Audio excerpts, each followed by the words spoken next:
Jean Schnupp here. Welcome to another Savvy Sightseer video vacation and the latest addition to the Local Parks series. For this one, we are venturing off Long Island to one of the area's most important and impressive parks, Central Park, considered by some to be a museum without walls, or even America's first theme park, with the theme being nature. In the 1800s, New York City's population was exploding. From under 61,000 in 1800, it had mushroomed to more than 300,000 4 decades later. That prompted New York Evening Post editor William Cully Bryant to issue a call to set aside land for a large public park before the entire area would be overdeveloped. Momentum grew until 1853, when a bill authorized the city to acquire a little less than 800 acres north of the city center. It was a rocky and swampy area, mostly uninhabited. Property in a 5-acre section along the west side, known as Seneca Village, which was mainly black-owned residences, was purchased or taken by eminent domain and cleared. In 1857, the newly formed Board of Commissioners of Central Park announced a design competition with a top prize of $2,000 for a plan to rehabilitate the expanse. Taking the honors and beating out 32 other entries was a two-man team: Frederick Olmsted, a Connecticut-born lover of European estate parks, and Calvert Vaux, a British civil architect. They quickly set about creating what has been billed as one of the most important works of art in America. Reading their original proposal, which they dubbed greensward for a 19th century term for broad open lawn concept, it is compelling. It's easy to forget that the Central Park of today was a marshy mess and that it is an entirely man-made and engineered creation. They put extensive thought into every aspect of development of a park that would be, quote, a beautiful open space in which quiet drives, rides, and strolls may be had. They envisioned lawns, gardens, lakes, ponds, waterfalls, and woodlands, all very deliberately designed to look as though entirely natural. Traffic was to be minimized by using bridges and tunnels. This would limit pedestrian crossings and any interruption of the idyllic scene. Many of these have since been closed to vehicles entirely. In the 1860s, more land was acquired, and the park now encompasses 843 acres. More than 200 movies have been shot in there, making it one of the most famous backdrops of cinema. The park has even been called the lungs of the city. Although I grew up a stone's throw from the city in Queens Village, like so many others, I never gave much thought to the park, other than how to cut through it from point A to B. Now I invite you to join me as I make the park a destination in itself, explore its wonders, and gain a grand respect for the work and devotion of the two 19th century visionaries who persevered despite civil war on a national as well as local administrative level, and delivered their dream for posterity to still relish in the 21st century. Bryant's concern over 170 years ago were clearly on target, as this view of New York's skyline from inside the park bears out. Had he not led the charge to carve out a piece of the city and preserve it from glass and steel development, it is easy to see what could have happened. Comparing Olmsted and Vaux's 1858 design entry and then an update they submitted in 1868, you can see they stayed pretty much true to their original vision. The landscape architects perceived the park project as two distinct sections, which they labeled simply Upper and Lower Parks. They described the upper region, roughly from the large reservoir north, as having lines that were bold and sweeping, the highest ideal that can be aimed for in a park. They were intent to interfere with it as little as possible. The lower park they viewed as having a different character, with a series of graceful undulations, suggesting lawn or garden-esque treatment, and bold rocky bluffs that helped to give an individuality to it, they said. While the general footprint has remained largely the same, many notable features have changed and been added over the years. For example, the area east of the old reservoir was originally designated first as a playground and later as an undeveloped ground. Today, it is indeed a play area of sorts, just not the kind with children's slides, but rather is one of those for people who enjoy wandering through noted art pieces. It's the Metropolitan Museum of Art, by area, one of the world's largest art galleries. Although the park can be accessed at several points, the designers thought the finest approach from the city is certain to be along the Fifth Avenue. It has great advantages for the purpose of a dignified entrance to the park, they said. Today, the entrance considered by most to be the main one is at its southeast corner, called the Grand Army Plaza. We'll see just how distinct the park's different personalities are as we focus on much the same region as the planners did, on the lower park, south of the Croton Reservoir, which covers about 40% of the upper park. It was renamed the Jacqueline Kennedy Onassis Reservoir after it was decommissioned in 1993. One thing that hasn't changed much is the arsenal, one of the oldest structures on the land. Olmsted and Vox were not at all happy with it. In the 1850s, the castle-style fortress was opened as a munitions depot for the State National Guard. Its location had been considered optimum at the time for deploying troops to the city and its shorelines. In 1857, the city bought the arsenal for $275,000 and repurposed it for a more benign use as part of the new city park.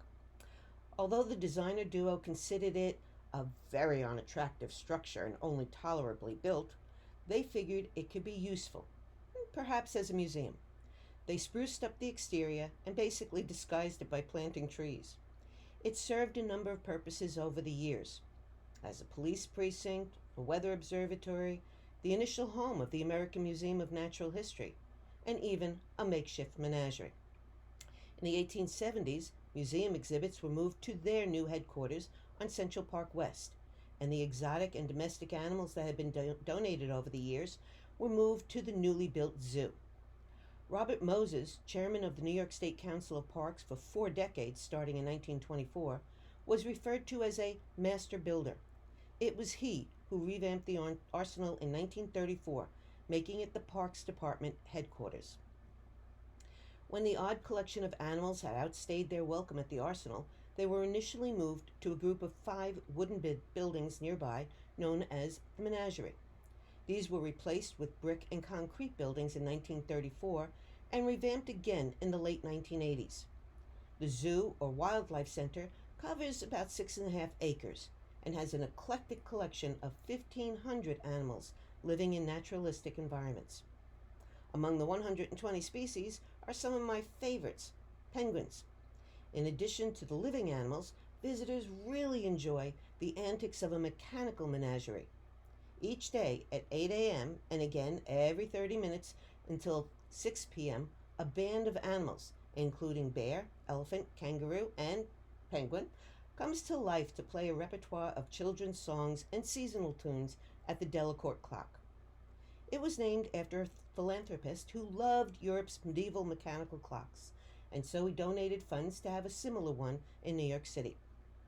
Part of Robert Moses' plan for the park in post-war America was to add fun and fantastical touches to the more serious aspects of the park, leading the way for additions, such as the Delacourt clock at the zoo entrance.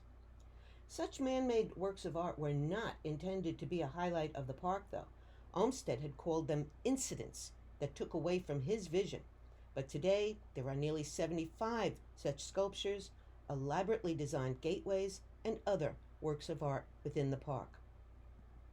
Delacourt also funded the whimsical Alice in Wonderland sculpture, which joined the park's landscape in 1959.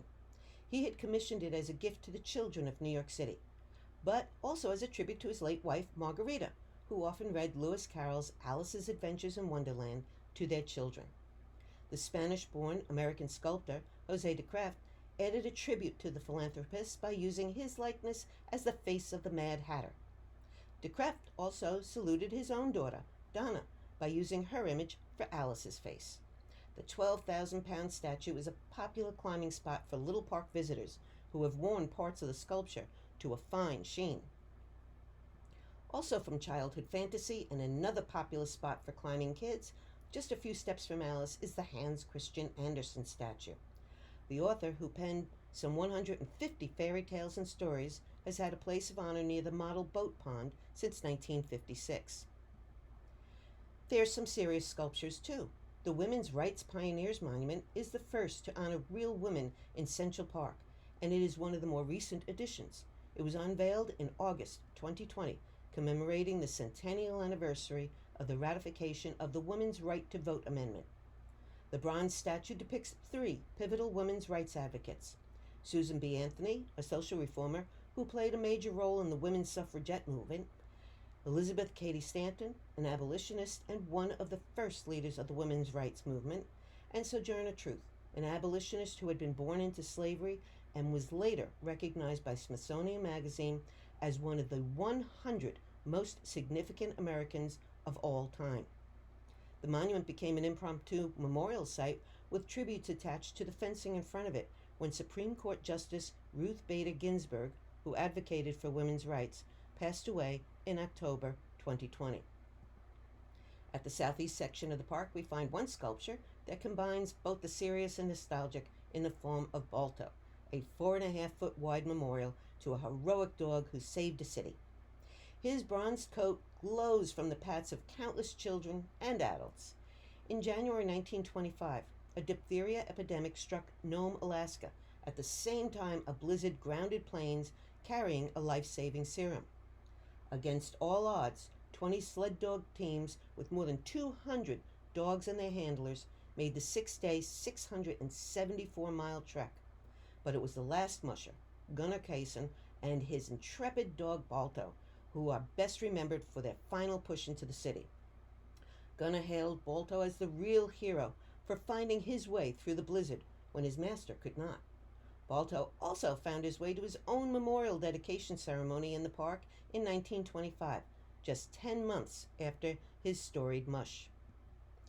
At its inception, the southern portion of Central Park, the first area that would be reached by families traveling from the heart of the city, was considered by designers Olmsted and Vaux as the Children's District. It is here where a Victorian Gothic-style building, one of the park's most picturesque structures, was built. Its purpose, though, was far from fun-loving. At the time that dairy was constructed in 1870, there was a public health crisis in the city, known as the Swill Milk Scandal. Malnourished cows of the 1850s and 60s produced poor milk, which was often further adulterated and sold, resulting in an estimated 8,000 dead children a year. The dairy was developed as a source of fresh milk for children.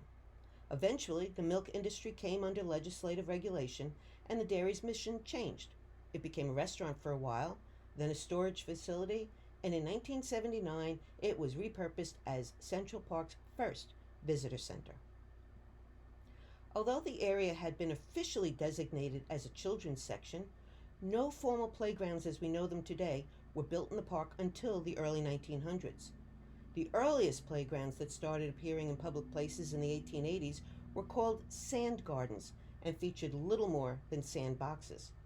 Designers Olmsted and Vaux, in keeping with their vision of a place for relaxation and enjoying nature, had merely designated a hill in the southern portion for children to climb on. But as the park's popularity zoomed, especially for children and families, the Children's District was reconsidered and redeveloped with equipment, a comfort station, and a large wading pool, one of the first in the city. This is the park's oldest playground, Heckscher, built in 1926.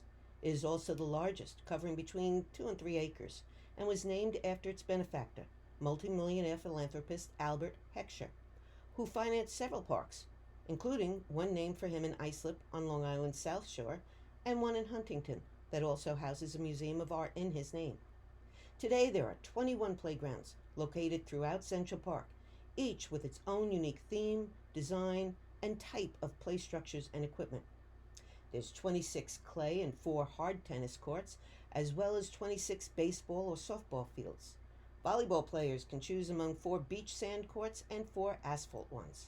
And hoopsters haven't been left out. There's courts in several locations. Adding to the allure of the area for children is the Carousel. The merry-go-round was not universally welcomed by park administration when it debuted in 1871. But once they realized it would be popular among paying visitors, the prospect of ride-generated revenue led it to become a permanent part of the park. The original was powered by a mule and horse who walked in a hidden compartment below the attraction and were signaled by the operator to start and stop on cue. There have been several replacements over the years. The current one was found abandoned in an old trolley terminal in Brooklyn's Coney Island in 1951. Originally crafted in 1908, it is one of the nation's largest merry-go-rounds, featuring 57 hand-carved horses and 2 decorative chariots. Regular repair and maintenance keep the more than a century-old amusement running, much to the joy of an estimated 250,000 riders each year. For kids who want to run and play instead, there is Sheep Meadow. Like all the landscapes in Central Park, this beautiful 15-acre expanse of Sheep Meadow is man-made. Its smooth green lawn bears no resemblance to its original rocky and swampy look. The designers reshaped it by blasting away rocks and adding 2 feet of new surface soil. It is reported that more gunpowder was used in the overall development of the park than was spent in the entire Battle of Gettysburg, and Sheep Meadow was the most costly construction undertaken in the park. It became home to a flock of sheep, which Olmsted and Vaux believed enhanced the romantic English quality that visitors were supposed to enjoy, viewing from the paths but not walking on. In 1871, Jacob Ray Mould, a British architect who made significant contributions to the park, designed an elaborate sheep pen to house both the flock and its shepherd. In 1934, the sheep were transferred to Prospect Park in Brooklyn, and the sheepfold was converted into Tavern on the Green, a restaurant. The lawn was open to the masses for various events and activities, including watching as the first landing on the moon was televised there in 1969. Not far from the meadow is a section that became devoted to authors and is the most stylized area. At the Literary Walk, you will find statues of such well-known writers as Sir Walter Scott and Robert Burns, and, most notably, William Shakespeare. In 1864, to commemorate the 300th anniversary of the great playwright's birth, a prominent group of New York actors raised funds for the sculpture by holding benefit performances of Shakespeare's plays. Edwin Booth, perhaps the most famous Shakespearean actor of the day, advised the artist, American John Ward, about proper Elizabethan clothing for the bard's likeness. Booth's brother, John Wilkes, also an actor, had a different claim to fame. A notable oddity about Shakespeare's monument is the lack of any identification at the base of the great author, unless you walk around behind him. Park administration wanted to make sure that the deceased playwright wouldn't offend the likeness of a deceased explorer installed 30 years later across the flower bed from him. Christopher Columbus's statue was planted facing Shakespeare, so it was determined the British author should be turned to likewise face him and not have his back to the explorer. Moving the base proved too expensive, so only the statue was turned, leaving his inscription behind him. And so the two face each other and stand at the start of a controversial piece of the park, the Mall. In 1853, then Commissioner Robert Dillon tried to amend Vaux and Olmsted's design by adding a European-style grand long concourse, or Cathedral Avenue, running straight from 59th Street all the way to 106th, using suspension bridges to cross the reservoirs and the ravine. That's the park's largest woodland area in the upper section. But the designers were adamant there would be no such long, straight drive. Among other concerns was their fear that it would turn into a racetrack for the horsey set. They did agree a magnificent city park should contain a grand promenade, level, spacious, and thoroughly shaded, but one substantially shorter than Dillon's vision. And so the mall, lined with American elm trees, runs from 66th to 72nd Street. Once referred to as an open-air hall of reception by its creators, the mall was specifically designed to accommodate the width of carriages passing along it. In the mid-1800s, these carriages would drop off their wealthy inhabitants at the mall's starting point, where they could enjoy the natural scenery and mingle with people of lesser status. By the time these high society visitors strolled their way to the Bethesda Terrace at the end of the mall, their carriages were waiting to bring them to their next destination. Bethesda Terrace Arcade is the arched interior walkway that links the mall to Bethesda Fountain and the Central Park Lake just beyond. It is hard to imagine the level of deterioration and disrepair this stunning arcade was in just a few years ago. But with a $7 million infusion from the Central Park Conservancy, the gateway was restored in 2007. The main focus of restoration was reinstalling its British Minton tile ceiling. Most of the nearly 16,000 tiles, which come together to form 49 panels, creating an elaborate geometric pattern, had been in storage for more than 20 years. The arcade was one of Mould's handiworks, created in the 1860s.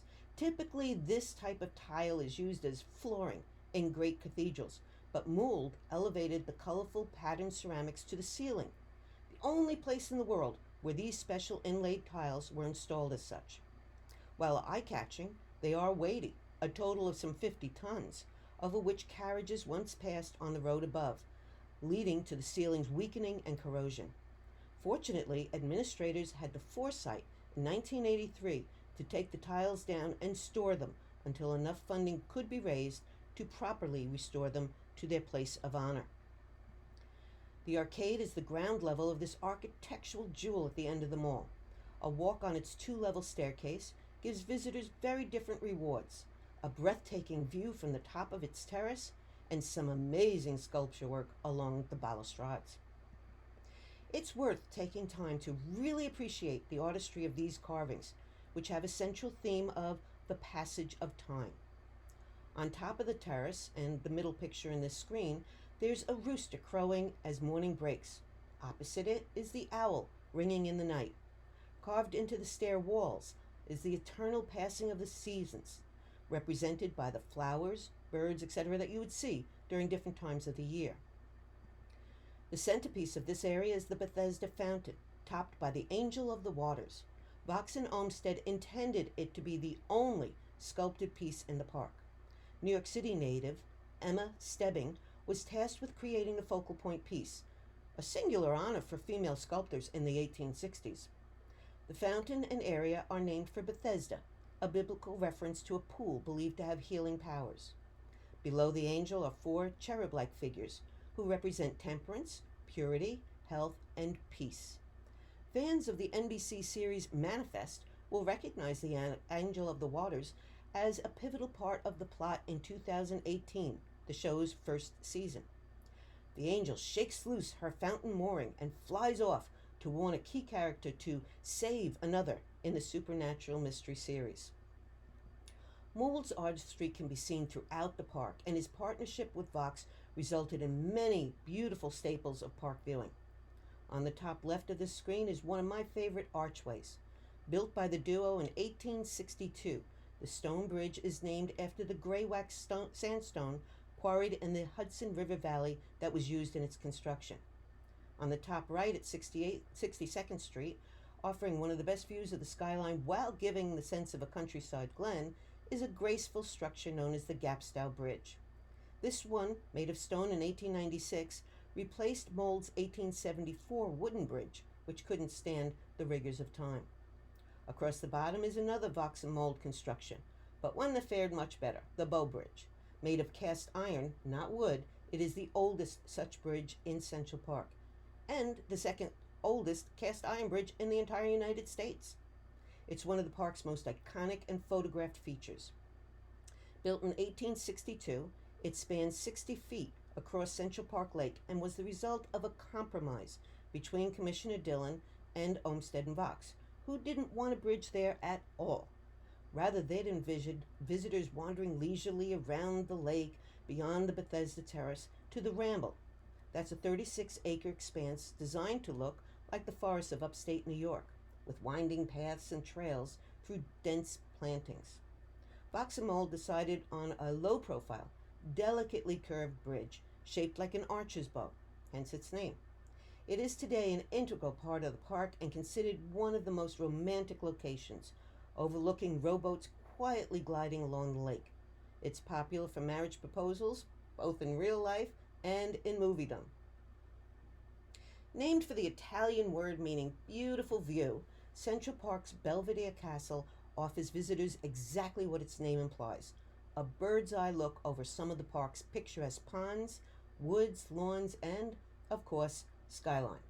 Originally designed in 1865 by Dream Team Vox and Mold, Belvedere Castle was intended to be a Victorian folly. That's a fantasy structure which was only good for its grand facade and views, nothing else. It did gain actual purpose over time, though, and for a while was a weather center. Today, it houses a visitors complex and observatory, an educational site where visitors can learn about nature and wildlife in Central Park. One of the spectacular sights from its balcony is across Turtle Pond, home to 5 species of turtles year-round, and the view continues on to the Great Lawn and New York City skyline beyond. In the precise geographical center of Central Park is a green pasture of 55 acres that is considered one of the most famous lawns in the world. Looking at the expanse, you might be surprised to hear it was quite an eyesore to Vox and Olmsted. The city's original source of drinking water was stored in a huge rectangular section known as the first Croton Reservoir, constructed in 1842, well before there was any thought of a park in the same place. The reservoir became obsolete in 1917, and all of its water was drained. It was filled in with excavations from the construction of a subway line and Rockefeller Center until 1937, when grass was planted, creating the oval-styled field now known as the Great Lawn. Maintained by the Central Park Conservancy, the Great Lawn is host for a vast array of recreational activities, from summertime picnics and people watching to concerts. Nearby, in a quieter section of the park, is the Swedish Cottage, now a marionette theater. It is the only building in Central Park that was not actually created for the park. A sign at the main entrance describes the building's journey from Sweden in 1876, when it arrived in the U.S. for the Philadelphia Centennial Exhibition, the first World's Fair in the country. It demonstrated traditional Swedish schoolhouse architecture and wood craftsmanship. The cottage caught the eye of Olmsted, so when the exhibit ended, it journeyed to its current location, serving for a time as a tool house. It was also used as a public restroom until some Swedes reportedly objected. Then it was a lab for studying insects, and during World War II, it was a headquarters for the civil defense. In 1947, it became a workspace for a troupe of traveling puppeteers who performed throughout the city. In 1973, a permanent stage was installed in the cottage for in-house productions. Famed puppeteer Shari Lewis is said to have trained with the cottage's puppeteering staff. The cottage stands across from Shakespeare's garden, a perfect place for a relaxing afternoon. It took on the bard's name in 1916 to mark the 300th anniversary of his death. Its quaint paths wind their way around 4 acres of plants and flowers that are mentioned in works by the playwright, as well as some that grew in his own garden in Stratford-upon-Avon, England. With its serene and romantic atmosphere, the English cottage garden is a popular spot for small weddings.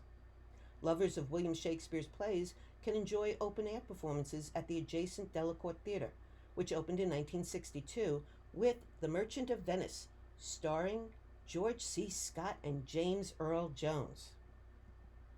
Another British connection is over on the east side of the park, the Obelisk, also known as Cleopatra's Needle. It was installed near the Metropolitan Museum of Art in 1881, making it the oldest outdoor monument in New York City and the oldest man-made object in Central Park. A gift from Egypt in commemoration of the opening of the Suez Canal, and to cultivate trade arrangements between the countries, the obelisk is half of a pair of 70-foot tall, more than 200-ton granite pillars. Its twin rises along the River Thames in London, England. They were each carved from single pieces of stone granite, an estimated 3,500 years ago, as a gift for the pharaoh of the time on his 30th anniversary of leadership. Later, Roman Emperor Caesar Augustus moved the pillars to Alexandria, where they stood by a temple Cleopatra had built to honor Julius Caesar. Centuries later, they journeyed to the UK and US. An optimum site in New York City for the monument was debated, but ultimately inside the park, between the Great Lawn and the Met, won out, in large part because being in the park meant it could never be boxed in and overshadowed by the skyscrapers starting to dot New York City streets. American philanthropist William Vanderbilt had underwritten the obelisk's expensive, nearly year-long journey from Egypt. In 2011, a cleaning project was undertaken after an Egyptian minister of antiquities threatened to repossess the monument, which had fallen into neglect, and take it back to his country. The needle's over 2,000 square foot surface was then cleaned of decades of dirt and pollution to reveal hieroglyphs singing the ancient pharaoh's praises. One of the park's play areas that has a truly different personality is the ancient playground, just north of the obelisk in the Met. It's not actually all that old, though. Replacing a playground demolished to build a new wing on the Met, this one was created in 1973, but designed to evoke a sense of an ancient city. It features antiquities in keeping with its neighbors. There are pyramids, an obelisk, and a sundial, inspired by the needle and the Met's Egyptian collection. Entry to the playground is through one of the park's beautiful and intricate gates. These ones, called the Osborne Gates, were named for William Church Osborne, a philanthropist and one-time president of the Met as well as the Children's Aid Society. The ornate entryway depicts 5 of Aesop's fables, with groups of small animals featured in the popular children's stories.